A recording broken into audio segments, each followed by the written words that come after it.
Hello and welcome to the Edu Leaders Show on the Edu Bulletin, where we bring you the latest insights and trends from the world of education. I'm Daisy, and I'm excited to guide you through this episode. We have an esteemed guest joining us, Shri Yogesh Mishra, founder and editor-in-chief of newstrack.com and Apna Bharat, Lucknow. He highlights the importance of holistic education, values-based learning, and the role of agile teachers.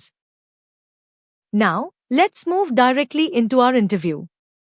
Over to you, Rumani. Let's hear what Sir had to say. So good morning ladies and gentlemen, welcome to the Edu Leaders Show. आज हमारे बीच हैं बहुत ही खास अतिथि, ये है mister Yogesh Mishra, founder news track. और बहुत बहुत स्वागत सर आपका आज के कार्यक्रम में। नमस्कार। Thank you. सो सर, सबसे पहले मैं जानना चाहूँगी आपका कैसा अनुभव रहा आज 29वें एजुकेशन समिट में शामिल होकर। देखिए, मैं शिक्षा के बहुत सेमिनार में गया हूँ, यूनिवर्सिटीज़ में भी जाता हूँ, लोगों से बातचीत करने, बच्चों के साथ संवाद स्थापित करने। आज दो बातें मुझे अच्छी लगी, शिक्षा के साथ संस्कार और एजाइल एजुकेशन और एजाइल टीचर की जो बात होगी वो मुझे लगता है कि आज की तारीख में शिक्षा की अनिवार्यता है। और ये शिक्षा की अनिवार्यता है, इस पर होलिस्टिक रूप से पहली बार चर्चा हो रही है। ये मुझे आपके इस कार्यक्रम की सबसे अच्छी चीज़ लगी और इसकी मैं तारीफ करना चाहता हूँ आपके आयोजकों की भी, और जो लोग इसके पीछे लगे हुए हैं। कई बार होता है कि किसी भी कार्यक्रम को करने के लिए कुछ फ्रंट पे लोग होते हैं, कुछ बैकडोर लोग होते हैं। तो जितने लोग भी हैं पर्दे के पीछे, पर्दे के आगे, उन सब लोगों को धन्यवाद देता हूँ कि उन लोगों ने कम से कम एजुकेशन के होलिस्टिक अप्रोच पर विचार विमर्श की शुरुआत की। बिल्कुल सर। तो जैसे कि आपका बहुत ही लंबा सफ़र रहा है मीडिया इंडस्ट्री में एंड काफ़ी पदों पर कार्यरत रहे हैं आप अपने कार्यकाल में। सो आपके विचार में शिक्षा और मीडिया, ये कैसे इसका हम एक ब्रिज क्रिएट कर सकते हैं और कैसे मीडिया शिक्षा को आगे बढ़ाने में मदद कर सकता है? देखिए, शिक्षा और मीडिया अलग अलग नहीं है। बिल्कुल। मीडिया भी बेसिकली लोगों को एजुकेट करता है। राइट। इंफॉर्मेशन का जो सेकेंडरी सोर्स है, यानी इंफॉर्मेशन जब ट्रांसमिट हो जाती है तो वो एजुकेशन में तब्दील हो जाती है। बिल्कुल। जैसे आप फर्स्ट पेज पर ढेर सारी क्राइम की खबरें छाप दें, ढेर सारी खून खराबे की खबरें छाप दें, तो पूरा समाज डरा हुआ रहता है। यानी हम जब एजुकेट करते हैं लोगों को, तो एजुकेशन जिसकी बात आप कर रही हैं, तो मीडिया एजुकेट भी कर रहा है। अगर आप पहले पेज पर थोड़ी शांति की, अमन चैन की, खूबसूरत से फोटो किसी फूल की या किसी ब्यूटी इसकी, बहुत से लोगों की हंसती फोटो छापें, तो आपको जो मैसेज जाएगा, जो शिक्षा हम देंगे, वो पॉजिटिव शिक्षा देंगे। तो मीडिया का सीधा रिश्ता एजुकेशन से है, इसलिए मीडिया और एजुकेशन को अलग नहीं किया जा सकता है। और मीडिया में भी अब जब से सोशल मीडिया है तब से दो चीज़ें आई हैं, एक पब्लिशर है, एक ब्रॉडकास्टर है। हम लोग सब लोग गलती से ब्रॉडकास्टर को भी मीडिया समझ लिए हैं। ब्रॉडकास्टर क्या है? जैसे आपके पास एक मैसेज आया, आपने उस मैसेज को फॉरवर्ड कर दिया, मेरे पास मैसेज आया, मैंने उसको फॉरवर्ड कर दिया, तो ये ब्रॉडकास्टर है। पर इसको हमने सबने समाज ने मीडिया समझ लिया। तो ये जो मीडिया समझने की गलती है, इसके नाते मीडिया पर ढेर सारी तोहमत आ गई है। और यही वजह है कि मीडिया और एजुकेशन को लेकर के एक बहुत महीन ही सही खिंची हुई रेखा दिखने लगी है। मीडिया वह है जो पब्लिशर भी है और ब्रॉडकास्टर भी है।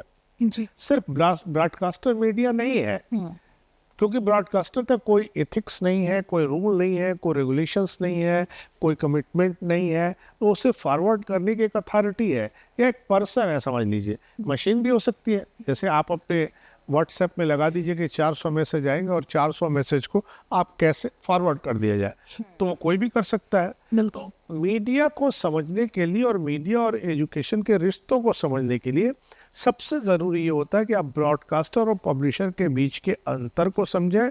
मीडिया ब्रॉडकास्टर भी है और पब्लिशर भी है।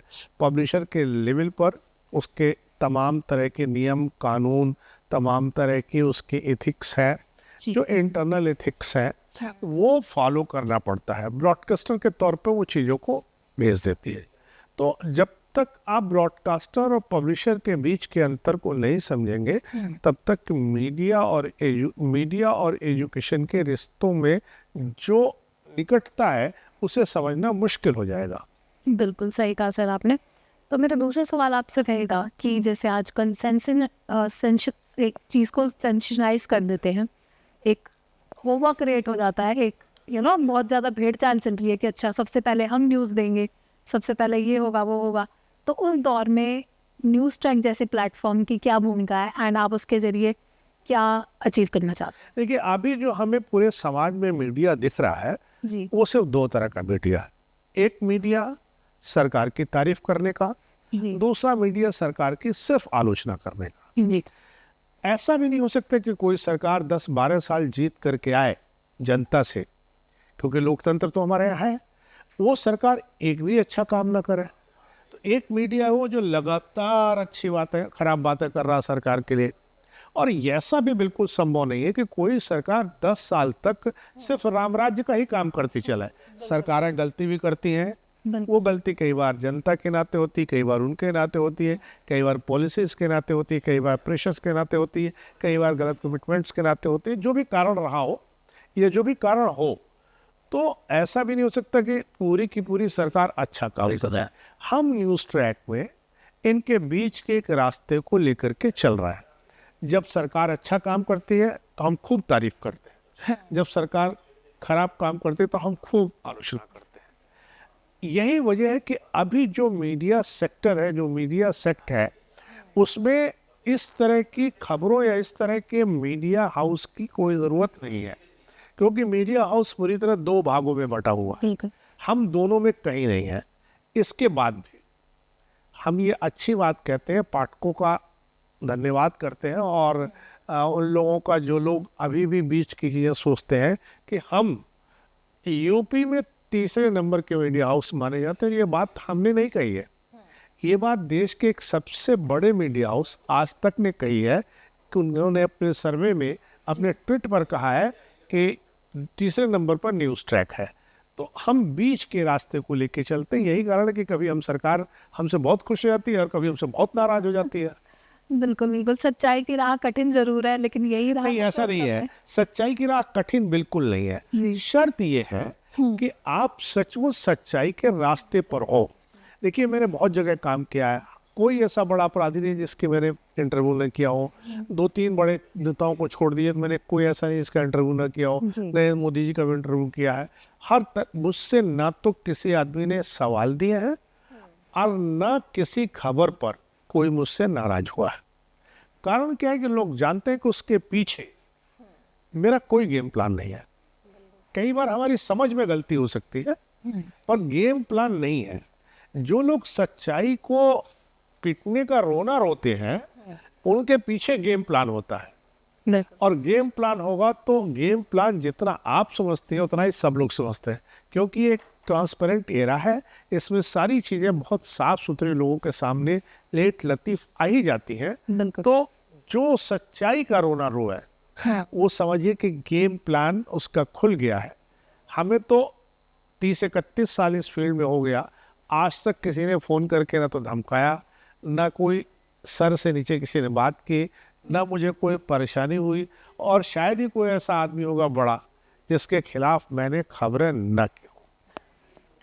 बहुत सुंदर सर। तो आज के ज़माने में आपके अनुभव सुन के आई एम श्योर कि जो आगे आने वाले और हमारे फ्यूचर जर्नलिस्ट हैं उनको एक मोटिवेशन मिलेगी कि सच्चाई के रास्ते पे चलते हुए भी आप सक्सेसफुल हो सकते हैं।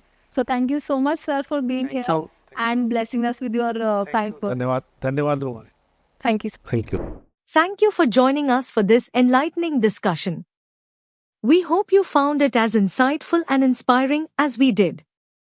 Save the number 72170701000 and send "Hi" on WhatsApp to receive daily educational news updates and inspiring interviews from the Edu Bulletin.